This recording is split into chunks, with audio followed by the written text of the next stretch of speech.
Okay, I know we're not a really 10,000 crowd, but I know you can make more noise than that. How are you doing out there today? Thank you. Thank you. My name is Judson Neal. I am coming to you out of the love of my heart to be here with Eric and all of you on this auspicious occasion. 10 years ago today, the world changed. And it changed in ways that today has brought us together. The most difficult of circumstances that seem so dark, oftentimes We are live in Seattle.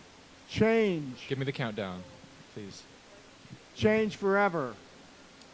And it is our jobs to take this darkness and the things that separate us and to realize We're going to speak about that these things that separate us are false, that we're one, that we need to remember that we're one, and that we love each other, and that it's important to take care of each other and to move forward. And I'm so happy to be here with all of you to share that love. Thank you so much. Give each other a big hug and lots of love to you today. Thanks so much. Hi there, Mickey Willis and my co-host, Rachel Bagby. and we're here at Seattle Memorial Stadium to celebrate the 10-year anniversary of 9/11. And we'd like to take a moment to speak about forgiveness. Rachel and I were backstage here moments ago, and we were sharing our own personal stories of what brought us into a new realm of forgiveness, and she had some beautiful stuff to share with me that I would like her to share with you now. Well, the one thing that I wanted to really talk about is how some people are saying, how am I supposed to forgive this horror? And what does forgiveness have to do with it? It's really, what's forgiveness got to do with it? You can remember, must I forgive? So I said to you, Mickey, that what's really important is that we recognize that this moment that we're commemorating did not begin in a vacuum, that there's a whole context of what our species, what human beings do on Earth in the name of living that causes certain kinds of dynamics. And so how do we begin to choose other ways of being, to forgive whatever parts of the poison that we have swallowed and fed to our children, and then to choose to live instead. So it's not about looking out there and forgiving people out there. It's about thinking about and then committing to living a different way inside out and then through the generations.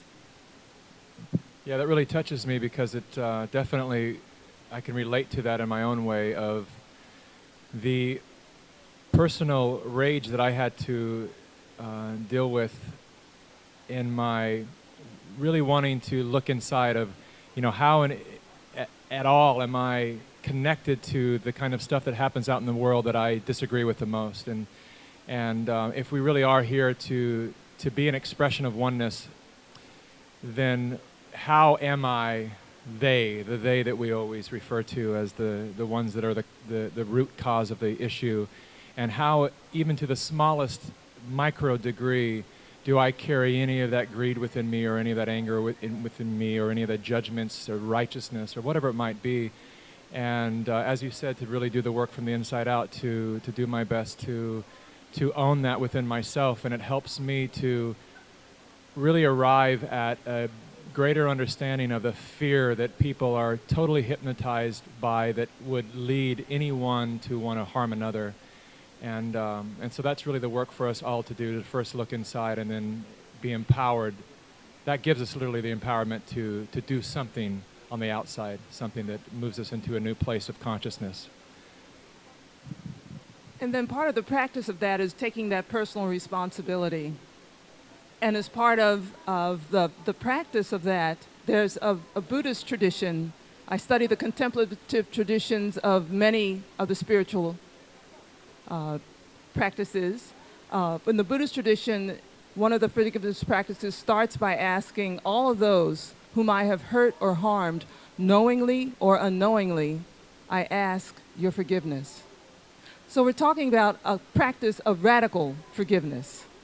And I want to introduce Dr. Pat as she prepares to interview the two people who have practiced radical forgiveness. Dr. Pat is the host. She's a visionary radio host, and she is one of the most listened to radio hosts on voiceamerica.com, the largest internet radio show.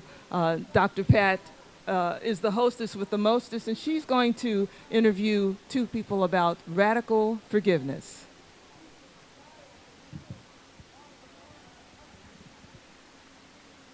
How's everybody doing?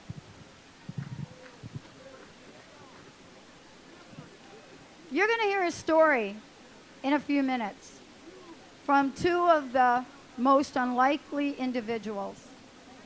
And what I want to say before I bring them on, because we're actually calling them technology is here. So let's talk about forgiveness for a moment. And one of the things that one of my favorite authors has said is that until mankind has truly suffered, has experienced sorrow, or learns the depth of grief, we cannot truly build character. That's Manly P. Hall. Right now in this country, the character of the individuals is enormous. And for each of us to take a look within and to honor who we are on this day is so significant, because forgiveness and gratitude begins with each of us. I was born in New York City, and the first time that I drove into New York City and didn't see those Twin Towers, I couldn't stop crying. And I think each of us cries. But what's happened in the past 10 years has transcended that horrific day. And the idea of forgiveness and gratitude begins with how we treat each other. Today I want you to meet an individual, someone that if you met early on in his life, you would fear. If he was at the end of a street, you would walk the other way. He is one of two of the 2011 Heroes of Forgiveness, Tim Zoll and Matthew Boger were the recipients this August of a worldwide award for forgiveness. You're going to hear from Tim about what his life has been about. He's going to talk about Matthew, and you'll find out right now why these two amazing individuals were given this award. Tim, say hi to everybody. Hello. Can everybody hear him there? Tim, I want you to reflect back. You've just received the 2011 Hero of Forgiveness Award. Let's share with the listeners how that came about.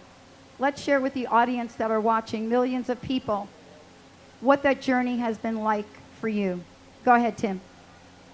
It has been quite a journey.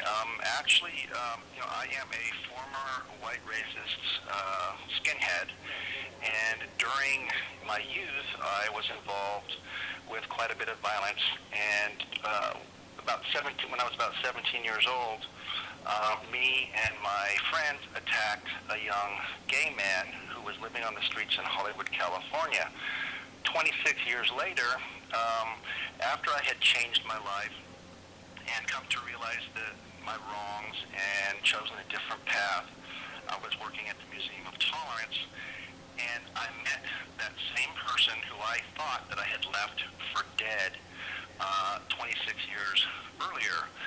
And through us working together, Matthew Boger who was the victim, found it in his heart to forgive me. Of course, I asked for him to apologize for me, and it was very hard to do, finding myself in that sort of situation.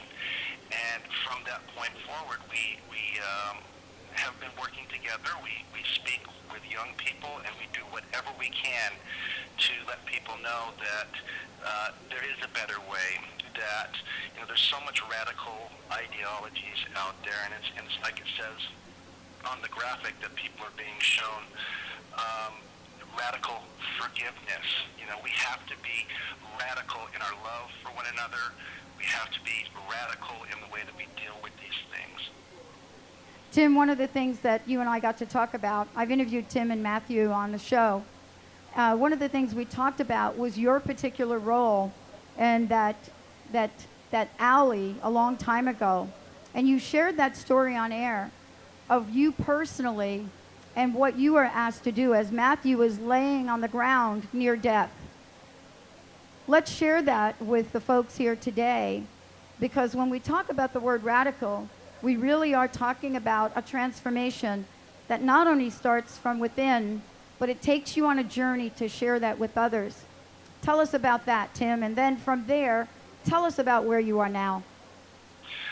Well, for me, when Matthew was laying on the ground, basically being kicked, I had walked up and saw that he was still moving, and I had so much hatred and anger in me as a young man. And I asked him, I said, "What are you doing? You're not doing it properly." And it was actually my boot that kicked Matthew in the head that knocked him out. And of course, we thought that he was dead. The only thing that I can say is that the way that made me feel at that point in my life, because you have to understand, I don't know if you want to call it self-hatred or what, but it made me feel good inside. It made me feel like a man inside. And later in life, I got involved with, this was even before I was involved with radical racist groups, so it's kind of show you the mindset. But later on in life, I did get involved with white racialist groups, and for me, there became a time, and I think it had something to do with fatherhood as well, but the violence just stopped working for me. And through many years, it was about a 3 to 5 year process for me. I started to see things in a different way and ended up at the Museum of Tolerance, trying to, make up for all the bad things that I had done in my life. And I did have quite a bit of guilt for many years. And even today, there are times when I feel guilty for my past deeds. Matthew, of course, is a big part of that, as well as some issues that I've had with my young son. But I will tell you that today, for me, being able to do something like this, being able to accept awards for being a hero of forgiveness, being part of that, to me it just shows that if somebody like me can change, and if somebody like Matthew can forgive someone like me who took so much from him, that anybody can change. And there is definitely hope out there if people like me can change. Tim, one of the questions I'd like to ask you, and thank you for joining us here today, is what message do you have for the world right now? How important is this shift, this idea to move from fear to love? I think it's very important. Well, first of all, when you say fear to love, I think most of the things that are going on today, whether it's racism, whether it's violence, whether it's war, whatever the case may be, I believe that fear is in the mix. I think hatred and violence and racism and those type of things have a lot to do with fear. At least in my case especially, it had a lot to do with fear. And even other people that I've met who, like former radical jihadists, former skinheads, former IRA bombers, gang members, and people like that who have changed their lives. When they reflect back on it, they see that there was fear involved, and that's what led to them, I don't know, putting on a macho facade or putting on this armor and not being who they really were. And I think it's very important that in order to move forward, we need to be radical in the way that we deal with these situations. If one side is going to be radical in their hatred, we have to be radical in our forgiveness and radical in our love. And, like I said, it's very hard some days, but you have to step out in faith and do it. And the payback is 10 times better than it was, at least in my particular case, than it was when I was out there doing negative things. Well, you know what? Someone said to me yesterday, Tim, that forgiveness is not a thing, it is a process. Thank you so much for joining us here today. They also told me that forgiveness doesn't mean we condone the act or we agree with it, and that certainly is reflected in your character and now what you do in the world. So I'm very, very grateful for you, and give Matthew all of our love. Thank you, Tim. I definitely will. Thank you very much. And if anybody needs to contact us, they can contact us from hatetohope.org, and that's with a 2. Thank you very much. Thank you all.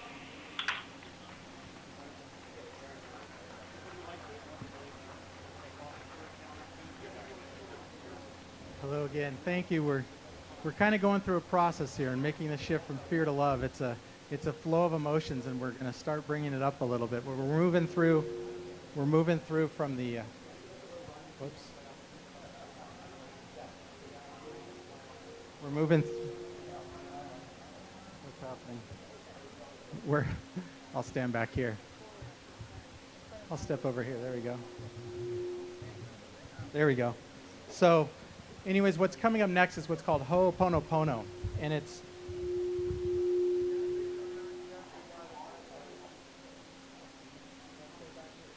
stay back here. Okay.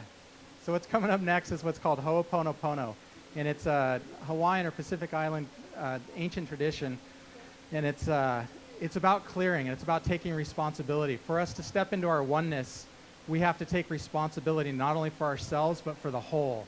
And that was something I was really missing. I was blaming everybody else. I was pointing the finger and saying they had to change.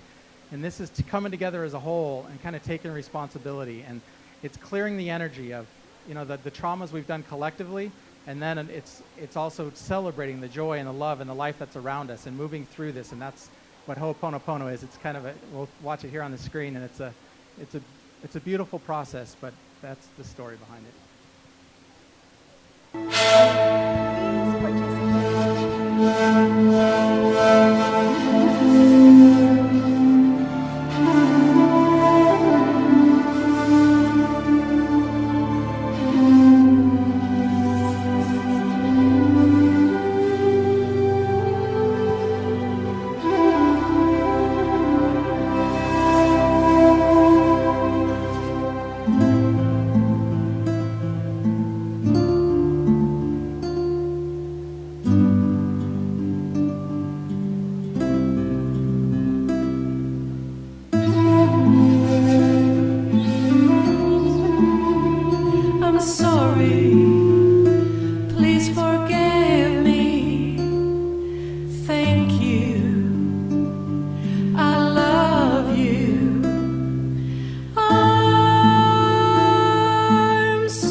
Okay, we're going to try that again.